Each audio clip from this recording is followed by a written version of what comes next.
Students, आज हमारा subject है अकाउंटिंग, क्लास है आईकॉम पार्ट 1।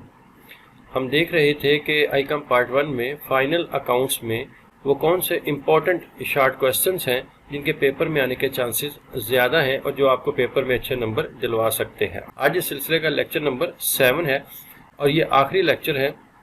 इससे पहले 6 लेक्चर में हमने कुछ क्वेश्चंस डिस्कस किए थे। पहले वो देखते हैं कि उनकी लिस्ट क्या थी। तो पहले लेक्चर में जो क्वेश्चंस थे वो थे number 1, define trading and profit and loss account और income statement. Number 2, define bad debts. Number 3, define doubtful debts. Number 4, define provision और reserve for bad and doubtful debts. Question number 5, define contingent liabilities. Question number 6, define internal liabilities. Lecture number 2 में जो question discuss हुए थे उनमें question number 7, define short term liabilities. Question number 8, define long-term liabilities. Question number 9, what are assets? Question number 10, what are fictitious assets? Question number 11, what are fixed assets? Question number 12, what are tangible assets? इसके बाद lecture number 3 में ये question थे। Number 13, question number 13, what are wasting assets? Question number 14, define current assets or floating assets. Question number 15, give 4 examples of current assets. Question number 16, what are indirect expenses? Question number 17, what are prepaid expenses? और question number 18, define direct expenses. Lecture number 4 में जो question थे वो कुछ यूँ थे। Question number 19, what is freight inward? Question number 20, define outstanding expenses. 21, what are formation expenses? 22, what is depreciation?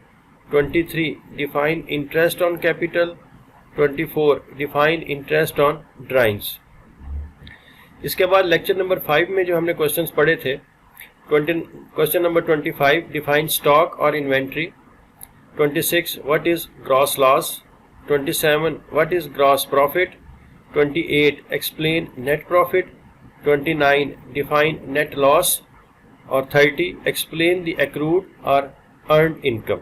और इसके बाद जो है लेक्चर नंबर 6 में जो क्वेश्चन थे उनमें 31, what are adjusting entries. Question number 32, what are closing entries. Number 33, what do you understand by adjustments. Question number 34, what is balance sheet. Question number 35, what is closing stock. और question number 36, what is goodwill. ये question थे जो हमने पिछले 6 lecture में discuss किए थे। आज लेक्चर नंबर 7 है और इसमें जो क्वेश्चन आएंगे वो कुछ यूँ होंगे। क्वेश्चन नंबर 37 होगा, what is provision for discount on creditors. Question number 38, what are unaccrued और unearned income. Question number 39, what is working capital. Question number 40, define worksheet. Question number 41, salaries paid in advance ₹5,000, passed journal entry. इसकी journal entry आपने बतानी है। Question number 42, draw sketch of worksheet. तो आज ये question है जो कि हम देखते हैं। इनमें क्वेश्चन नंबर 37 है, what is provision for discount on creditors. Discount on creditors की जो प्रोविजन बनती है वो क्या है। It is expected revenue for a business and provision which is created for the estimated amount of discount receivable from creditors is called provision for discount on creditors. इससे मुराद छूट की वो रकम है जो कर्ज खान यानी क्रेडिटर्स की तरफ से कारोबार को मुकर्ररा अरसे के दौरान में अदायगी की सूरत में दी जाती है।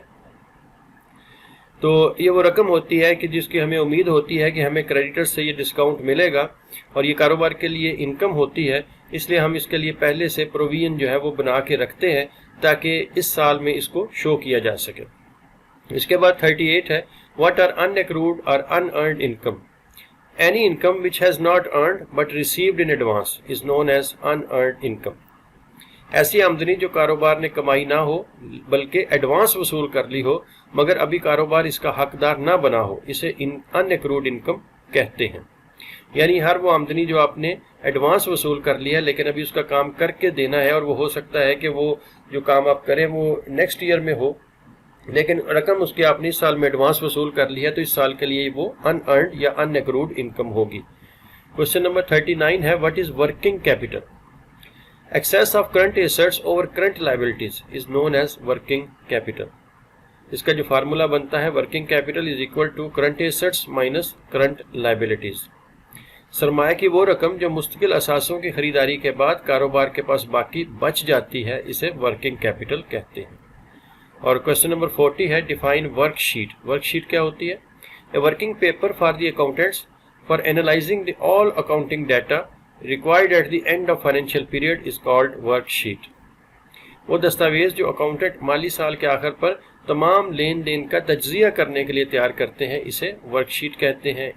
इसके बाद क्वेश्चन नंबर 41 है salaries paid in advance ₹5000 pass general entry. तो जब हम सैलरीज को एडवांस पे करेंगे उस वक्त जो जनरल एंट्री बनेगी वो कुछ यूँ होगी। ये देखिए जर्नल आपके सामने है, date, particulars, ledger folio, debit and credit, और इसमें जो एंट्री बनेगी वो प्रीपेड सैलरीज अकाउंट ये डेबिट होंगे और कैश अकाउंट क्रेडिट हो जाएगा। सैलरीज पेड इन एडवांस, अमूमन अगर सैलरीज आप एक्चुअल पे कर रहे हैं तो उसकी एंट्री होती है salaries account to cash account, लेकिन चूंकि ये एडवांस पे कर रहे हैं इसलिए prepaid salaries account to cash account होगा। इसके बाद क्वेश्चन नंबर 42 है draw a sketch of worksheet. Worksheet का एक स्केच बनाइए। स्केच ऑफ वर्कशीट ये आपके सामने है। इसमें आपको 5 कॉलम्स नज़र आ रहे हैं और उसके बाद हर कॉलम के अंदर भी 2 कॉलम है, इसलिए हम इसको 10 कॉलम वर्कशीट कहते हैं। तो एक कॉलम अलहदा से है, उसको पहले है नेम ऑफ अकाउंट्स, इसमें तमाम अकाउंट्स का नाम लिखा जाता है। इसके बाद ट्रायल बैलेंस जिसका डेबिट और क्रेडिट है, फिर एडजस्टमेंट्स आती हैं डेबिट और क्रेडिट, फिर इनको मिला के एडजस्टेड ट्रायल बैलेंस बनता है, इसमें भी डेबिट एंड क्रेडिट 2 साइड्स हैं।